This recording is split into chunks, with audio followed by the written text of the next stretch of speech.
Welcome back. ఉగ్రభూతాన్ని drug భూతాన్ని తరిమి కొట్టడం ఎవరి బాధ్యత? పోలీసులదా, లేక మీడియాదా, లేక తల్లిదండ్రులదా? ఇప్పటికే వేళ్లూనుకుని భావితరాలను మరింత కబళించాలని చూస్తున్న ఈ డ్రగ్ భూతాన్ని తరిమి కొట్టాలంటే ఏం చేయాలి? తల్లిదండ్రులుగా మీ పిల్లలు ఆ బాధితుల జాబితాలో లేకుండా ఉండాలంటే మీ బాధ్యత ఏంటి? మీడియా బాధ్యత ఏంటి? పోలీసుల బాధ్యత ఏంటి? ఏం చేస్తే మన నగరాన్ని ఈ మహమ్మారి నుంచి రక్షించుకోవచ్చు? ఏం చేస్తే మన విశ్వనగరాన్ని ఈ నరకం నుంచి బయటపడేయొచ్చు? మన భాగ్యనగరంలో ఈ స్థాయిలో డ్రగ్ దందా వేళ్లూనుకోవడానికి చాలా కారణాలున్నాయి. నిజానికి ఈ డ్రగ్స్ టార్గెట్ వేరే, అవి ఇక్కడికి రావడానికి కారణం వేరే. మొత్తంగా సిటీలో డ్రగ్స్ ఈ స్థాయిలో దొరకడానికి మూల కారణం ఒకటి ఉంది, అదే పబ్స్. అవును, మన నగరంలో ఉన్న పబ్స్ కారణంగానే డ్రగ్స్ ఈ స్థాయిలో సిటీలోకి ప్రవేశించాయి. మన సిటీలో ఈ డ్రగ్స్ మల్టీనేషనల్ కంపెనీలు, రియల్ ఎస్టేట్ వ్యాపారులు, ఇతర పెద్దలు, సినీ రంగ ప్రముఖులకు, ఇప్పుడు ముక్కుపచ్చలారని పిల్లల వరకు చెడిపోవడానికి మూల కారణం సిటీలో ఉన్న పబ్లే. ఈ విషయాన్ని ఎన్టీవీ గత 8 ఏళ్లుగా చెబుతూనే ఉంది. సిటీలో పబ్లన్నీ విచ్చలవిడి డ్రగ్స్ వాడకానికి కేర్ ఆఫ్ అడ్రస్లుగా మారాయని గగ్గోలు పెడుతూనే ఉంది. అయినా సరే పాలకులు, అధికారులు వాటిని చెవులకెక్కించుకోకపోవడంతో ఇప్పుడు ఈ డ్రగ్స్ సెల్లర్లు ఆఖరికి డబ్బుల కోసం చిన్నారుల జీవితాల్ని కూడా బలి చేస్తున్నారు.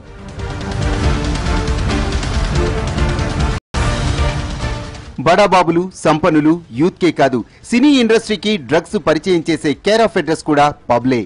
అవును, పబ్ల నుంచి మొదలయ్యే ఈ తంతు ఇప్పుడు ఇండస్ట్రీ పరువే తీస్తోంది. నిజానికి ఇండస్ట్రీ వచ్చిన తొలి రోజుల్లో పరిచయాల కోసం పబ్లకు వెళ్లటం మొదలుపెట్టి ఆపై అవసరాల కోసం వెళ్లారు. అది కాస్త నెమ్మదిగా పబ్లకు వెళ్లటం వదులుకోలేని అలవాటుగా మారిపోయింది. ఇలా రిఫ్రెష్మెంట్ కోసం మొదలయ్యే ఈ పబ్ రష్ మెల్లగా కాక్టైల్, ఆపై హెవీ ఆల్కహాల్ కు అలవాటు చేస్తుంది. ఆపై ఇంకే ఉంది, ఆ మత్తు చాలక డ్రగ్స్ వాడేందుకు పురిగొల్పుతోంది.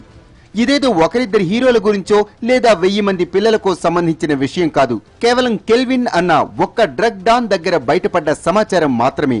ఒక్క కెల్విన్ కే 1300 మంది స్కూల్ పిల్లలు కస్టమర్లుగా ఉన్నారంటే ఇక ఇలాంటి కెల్విన్లు సిటీలో ఎంతమంది ఉన్నారు, వాళ్లకు ఇంకెన్ని వేల మంది ఉన్నారో ఆలోచిస్తేనే పరిస్థితి భయమేస్తుంది.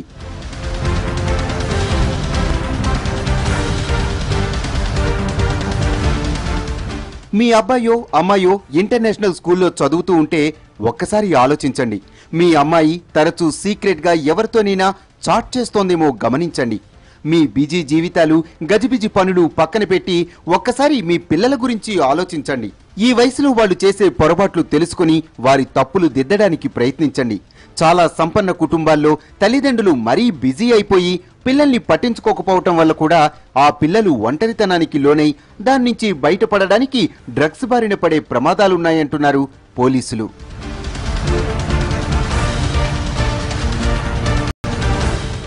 I am telling you with folded hands, I am requesting all parents, all school teachers, all the peer groups and friends, please see that no girl is victimized like this. This is only a message I want. I don't want to name her. You also please maintain the same decency. I know pretty well you are very, very responsible as far as the societal and these issues are concerned. School teachers ka appeal chestuna, friends group ka appeal chestuna. Evi chudala 8వ తరగతి చదువుతున్నటువంటి నేను WhatsApp చూసుకున్నాను, బాగానే ఉంది. Facebook చూసుకున్నా, ఏం చూస్తున్నా, యూట్యూబ్ చూస్తున్నా, ఏం చూడాలి? నేను పర్వర్టెడ్గా ఏదంటే అది చూస్తే సమాజంలో ఏ పరిస్థితి నెలకొంటుంది. It's not correct. I'm requesting, that's why మేము కూడా చదువుకున్నాం, చిన్నప్పుడు మేము కూడా చదువుకున్నాం. It's not that we have not studied. మా తల్లిదండ్రులు కూడా they have taken care of us. But this not the way. I'm not blaming them. I'm asking them to bring a change in the society.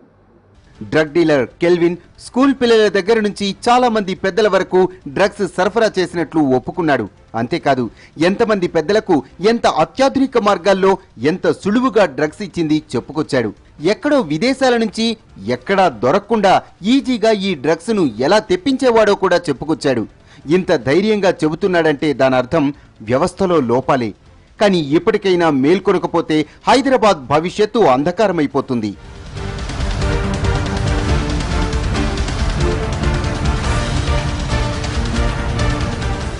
ఇప్పటికైనా మేల్కోకపోతే భవిష్యత్తులో హైదరాబాద్ కూడా పంజాబ్గా మారిపోయే ప్రమాదం ఉంది. ఇన్ని వాస్తవాలు చూసిన తరువాత కూడా మీరు నిర్లక్ష్యం వహిస్తే రేపు మీ పిల్లలు కూడా దీనికి బలి కావచ్చు. ఇప్పటికే హై స్కూల్ పిల్లల్ని మింగేసింది. ఇంకా వదిలేస్తే రేపు కాన్వెంట్ పిల్లల్ని కూడా కబళించేస్తుంది. ఒక్కసారి మీ పిల్లలు డ్రగ్స్కు అలవాటు పడితే ఆ తర్వాత వాళ్ళు ఎంతకి దిగజారుతారో తెలుసుకోండి. చేతులు కాలేక ఆకులు పట్టుకోవటం కన్నా ముందే జాగ్రత్త పడండి. ఇదేదో సంపన్నుల బాధ్యతే అనుకోవద్దు, ఇది అందరి బాధ్యత. ఇప్పుడు కానీ దీన్ని అడ్డుకోకపోతే రేపు విషవృక్షంగా మారి మన భావితరాల్ని మింగేసే డ్రగ్స్ భూతం నుంచి ఎవరిని కాపాడుకోవాలన్నా కష్టమైపోతుంది. హైదరాబాద్ మీద పడ్డ డ్రగ్స్ ముద్రను ఇప్పుడు కానీ చెరిపేయలేకపోతే భవిష్యత్తులో అదే ముద్ర స్థిరపడిపోతుంది. అది ఇక్కడి అభివృద్ధిని, ఆదాయాన్ని కూడా వెనక్కు లాక్కెళ్లిపోతుంది. డ్రగ్స్ అన్నది సామాజిక సమస్యగానే కాదు, దీన్నో కుటుంబ సమస్యగా కూడా చూడాలి, మనింటి సమస్యగా చూడాలి. అప్పుడే దాన్ని అరికట్టడం సాధ్యమవుతుంది. డ్రగ్స్ గురించి మీడియా చేసే హడావిడి ప్రచారం కోసమో ప్రకటన కోసమో కాదు. ఇది హంగామా కానే కాదు, ఇది తమ బాధ్యతగా మీడియా చేస్తున్న ప్రయత్నం. దీన్ని అందరూ గుర్తించాలి. అసలు ఇప్పుడు బయటపడ్డ 1000 మంది పిల్లల్లో తమ పిల్లలు ఉన్నారేమో అన్న భయం ప్రతి ఒక్క పేరెంట్ను వెంటాడుతోంది. ఇక మీదటైనా మేల్కొనకపోతే భవిష్యత్తులో ప్రతి తల్లి, ప్రతి తండ్రి ఆ వేదన మోయాల్సి వస్తుంది. ఆ పరిస్థితి మీకు రాకుండా చూసుకోండి. ఈ నగరం నుంచి పూర్తిగా డ్రగ్స్ భూతాన్ని తరిమికొట్టిన రోజే ఇది సాధ్యమవుతుంది. ఇదేదో మేము మిమ్మల్ని భయపెట్టడానికి చెబుతున్న మాట కాదు. మీరు నమ్మినా నమ్మకపోయినా ఇదో కఠోర వాస్తవం. అందుకే అందరం ఒకటవుదాం. డ్రగ్స్ మీద యుద్ధంలో మీరు భాగస్వాములు కండి. మీకు ఎక్కడ ఏ సమాచారం తెలిసినా దాన్ని పోలీసులకు చెప్పండి. మీ పిల్లలు దీని బారిన పడినా ఆ విషయాన్ని పోలీసులకు చెప్పండి.